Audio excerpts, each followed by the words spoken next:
Class 10th science chapter 1 chemical reaction YouTube channel Sheetal study centre में आपका स्वागत है। Chemical reaction it is process in which one or more substance found new substance. इसको हम परिभाषित हिंदी में भी कर देते हैं। दो या दो से अधिक पदार्थ मिलकर एक या एक से अधिक नए गुण धर्म वाले पदार्थों का निर्माण करते हैं, उसे केमिकल रिएक्शन कहा जाता है। इसका एग्जाम्पल होगा हाइड्रोजन प्लस ऑक्सीजन, ये बनकर जल, यानी ऑक्सीजन और हाइड्रोजन मिलकर जल का निर्माण करते हैं। अब इनका गुण धर्म का हम तुलना करते हैं तो हाइड्रोजन और ऑक्सीजन जो है ये ज्वलनशील है, यानी ये आग लगाने का काम करते हैं। लेकिन ये जो जल बना है पानी, यह आग को बुझाने का काम करता है। अब है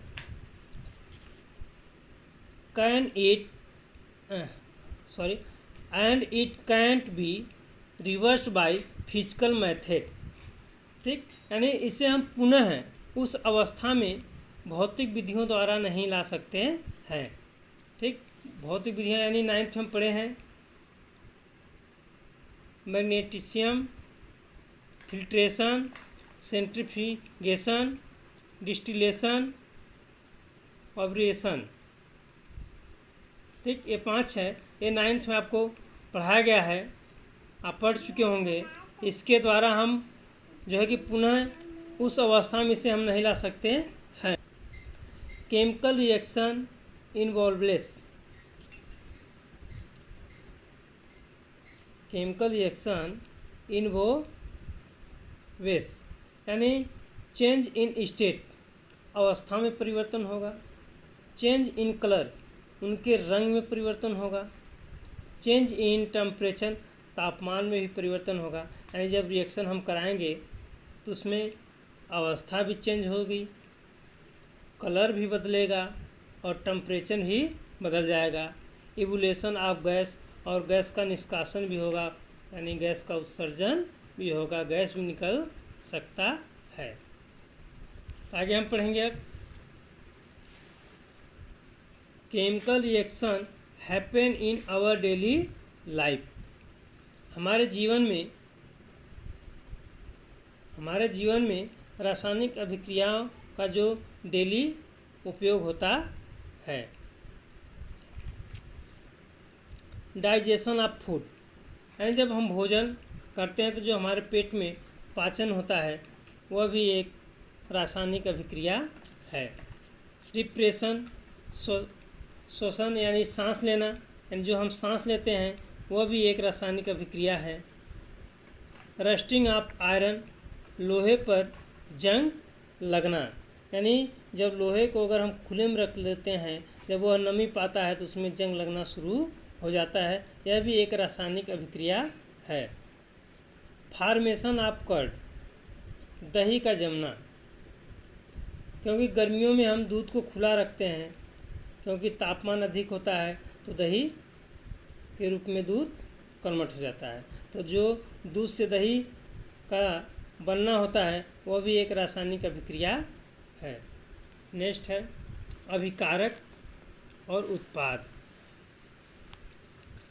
reactants who take part in chemical reaction, reactant वह होते हैं केमिकल रिएक्शन में जो भाग लेते हैं। प्रोडक्ट,